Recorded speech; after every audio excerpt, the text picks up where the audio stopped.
Corona संक्रमण से जूझ रही संगम नगरी प्रयागराज के लिए अच्छी खबर।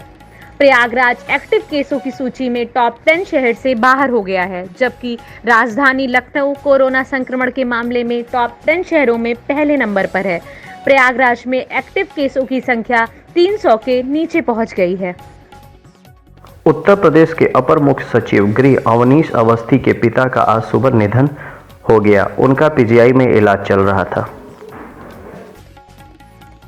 उत्तर प्रदेश में लागू लॉकडाउन ने अपना असर दिखाना शुरू कर दिया है। तेजी से संक्रमितों की संख्या में गिरावट दर्ज की जा रही है। प्रदेश में कुल कोरोना संक्रमित रोगियों में आधे रोगी करीब 1 दर्जन जिलों में हैं। बाकी आधे संक्रमित मरीज प्रदेश में बचे हुए 62-63 जिलों में हैं।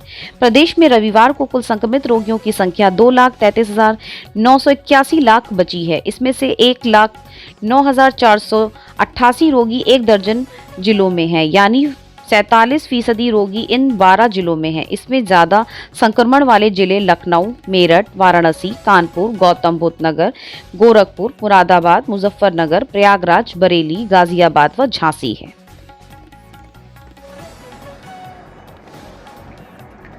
कोरोना के खिलाफ जंग में अच्छे, शुभ और राहत वाले संकेत मिलने लगे हैं। केंद्रीय स्वास्थ्य मंत्री के आंकड़ों के मुताबिक कोरोना महामारी की दूसरी लहर में 4 दिनों बाद पहली बार एक दिन में 4 लाख से कम नए मामले मिले और दैनिक मौतों का आंकड़ा भी 4000 से कम हुआ है। नए मामलों और ठीक होने वाले मरीजों के बीच का फासला भी तेजी से कम हो रहा है। राज्यों और केंद्र शासित प्रदेशों से रविवार देर रात तक मिली रिपोर्ट के मुताबिक बीते 24 घंटे में 3,66,317 नए मामले मिले हैं। पिछले 4 दिनों से रोज 4 लाख से ज्यादा नए मामले मिल रहे थे। इस दौरान 3,747 और मरीजों की मौत हुई है। पिछले 2 दिनों से 4,000 से ज्यादा मौतें हो रही थीं। भारत में तेजी से बढ़ते कोरोना वायरस के बीच एक अच्छी खबर भी आई है। वैक्सीनेशन ड्राइव को और मजबूती देने के लिए defence research and development organisation की ओर से डेवलप की गई दवा 1 महीने के अंदर मरीजों के लिए उपलब्ध हो सकती है। इस दवा को 2DG कहा जा रहा है। इसे 2DG की lab institute of nuclear medicine and allied sciences ने बनाया है। राहत भरी खबर है कि महाराष्ट्र और दिल्ली के बाद कई राज्यों में दूसरी लहर के संक्रमण के आंकड़ों ने गोता लगाना शुरू कर दिया है।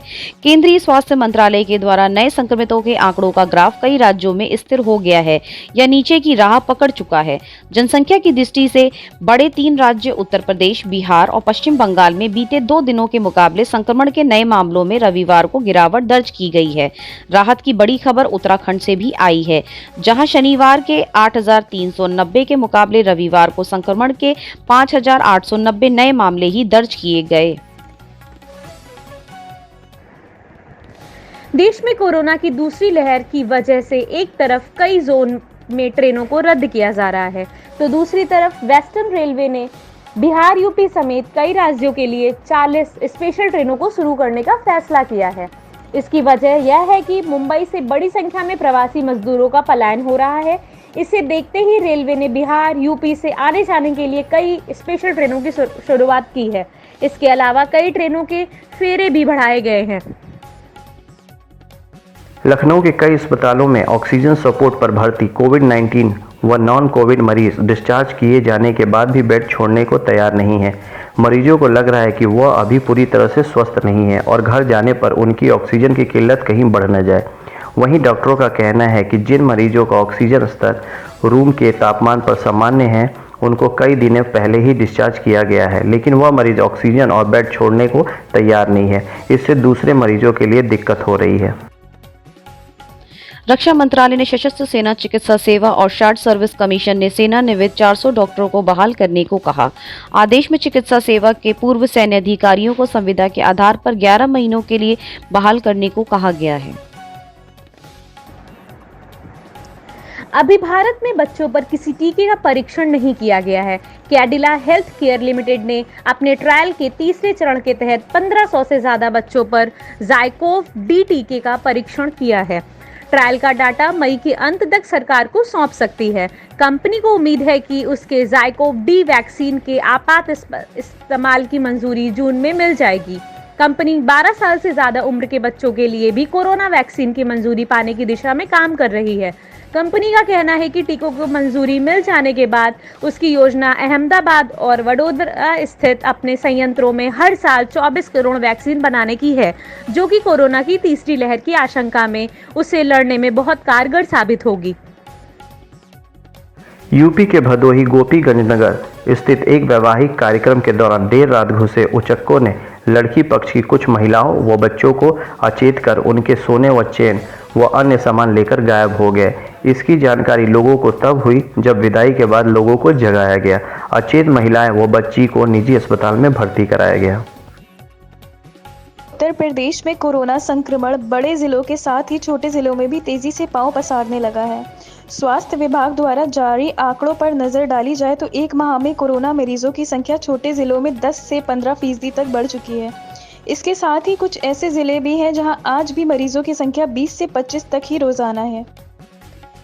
आम आदमी को पेट्रोल डीजल की महंगाई से फिलहाल राहत मिलती हुई नहीं दिखाई पड़ रही है।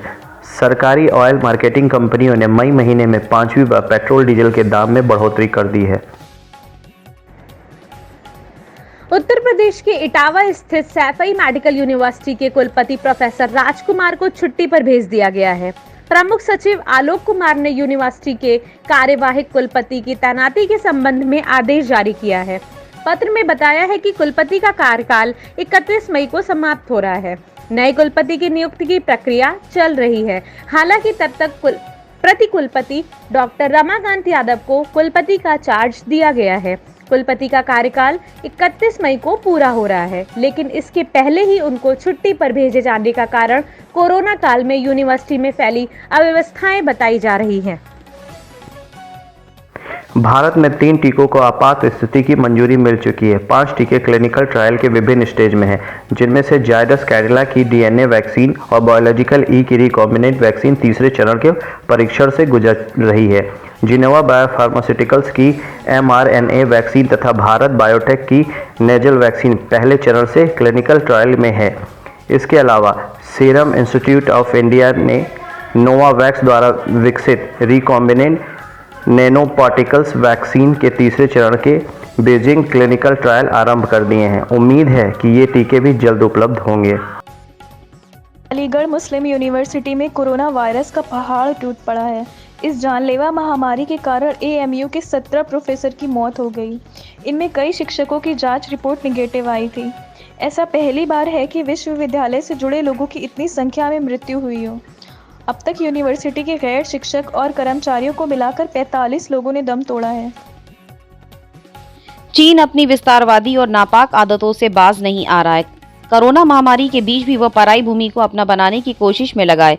बीजिंग भूटान में अपनी स्थिति मजबूत कर रहा है। वो ऐसे इलाकों में सड़कों का नेटवर्क और सैन्य चौकियां और गांव बसा रहा है जिसे अंतर्राष्ट्रीय और ऐतिहासिक रूप से भूटान का समझा जाता है। चीन की यह हरकत एक तरह से भारत को घेरने की कोशिश का हिस्सा है। कोरोना वायरस की दूसरी लहर के बीच अमिताभ बच्चन ने भी कोरोना पीड़ित मरीजों की मदद करने का फैसला करते हुए अपनी तरफ से 2 करोड़ रुपए का योगदान दिया है। अमिताभ बच्चन ने दिल्ली में रकाबगंज गुरुद्वारे में बनकर तैयार एक कोविड सेंटर को बनाने के लिए 2 करोड़ की मदद की है। जुलाई के महीने में भारतीय टीम वनडे और T20 सीरीज खेलने के लिए श्रीलंका जाएगी।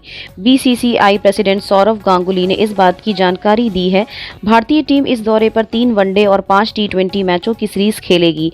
गांगुली ने बताया था, इस दौरे पर जाने वाली टीम विराट कोहली, रोहित शर्मा जैसे खिलाड़ी शामिल नहीं होंगे।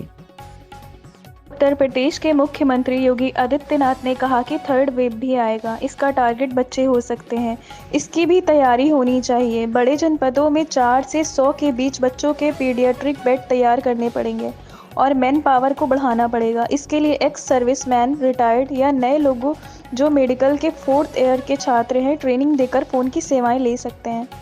बिहार में कोरोना वायरस से लोगों का हाल बेहाल है। परिजन अपने मरीजों को ऑक्सीजन दिलाने के लिए दर-दर की ठोकरें खा रहे हैं। इतना ही नहीं, वे ज़्यादा दाम पर ऑक्सीजन खरीदने तक को मजबूर हैं। वहीं बदहाली का ये आलम है कि यहाँ दर्जनों नए ऑक्सीजन सिलेंडर कूड़े के ढेर में पड़े हुए मिले हैं। मामले की जानकारी मिलने पर पटना के DM जांच के लिए मौके पर पहुंचे। राजधानी के गर्दनी बाग में सिविल सर्जन कार्यालय और कैंपस में लगभग 36 ब्रांड न्यू ऑक्सीजन सिलेंडर यूं ही कूड़े के ढेर में पड़े हुए थे। देश में कोरोना वायरस के खिलाफ टीकाकरण का अभियान जारी है। अभी तक वैक्सीन की 17 करोड़ के करीब डोज दी जा चुकी है। पहली डोज के रूप में अभी तक 13,39,80,544 खुराकें दी गई हैं। वहीं दूसरी डोज के रूप में 3,54,59,119 खुराकें दी गई हैं। टीकाकरण के मामले में सबसे आगे महाराष्ट्र है। यहां अभी तक कुल 1,80,38,120 खुराकें दी गई हैं। इसके बाद दूसरे नंबर पर राजस्थान, वहीं तीसरे नंबर पर है गुजरात, इसके बाद उत्तर प्रदेश और फिर पश्चिम बंगाल हैं। टाटा स्टील ने संजीव गुप्ता पर $1.1 करोड़ लगभग 80 करोड़ रुपए का मुकदमा ठोक दिया है। मामला वर्ष 2017 का है। संजीव गुप्ता पर आरोप है कि उन्होंने 3 मेटल यूनिट्स के पेमेंट में देरी की है। ऐसे में अब भारतीय मूल के संजीव गुप्ता की मुश्किलें बढ़ने वाली है। Sanjeev Gupta liberty house group के संस्थापक होने के साथ साथ GFG एलायंस के मुख्य कार्यकारी अधिकारी व चेयरमैन भी हैं। टाटा स्टील और संजीव गुप्ता की कंपनी के बीच 2017 में स्टील बिजनेस की बिक्री को लेकर बड़ी डील हुई थी, लेकिन डील अंतिम रूप नहीं ले सका और कंपनी पर केस कर दिया। टाटा स्टील ने जो मुकदमा किया है वह साल 2017 में संजीव गुप्ता की 3 मेटल यूनिट्स के साथ हुए सौदे पर आधारित है। टाटा स्टील ने 1 महीने के भीतर संजीव गुप्ता पर दूसरा मुकदमा किया है। 1 मई तक पेमेंट नहीं कर पाने के कारण टाटा स्टील ने लिबर्टी हाउस ग्रुप से 1 करोड़ पाउंड की मांग कर रहा है, लेकिन लिबर्टी ग्रुप यह कहकर पल्ला झाड़ रही है। यूपी के उन्नाव में देर रात तरबूज से भरा DCM पलटने से 3 लोग दबे। DCM के नीचे दबने से बाइक सवार 3 लोगों की दर्दनाक मौत हो गई। यह लोग बाइक से शादी से घर वापस लौट रहे थे। ताज़ा समाचारों से अपडेट रहने के लिए YouTube चैनल को सब्सक्राइब कीजिए।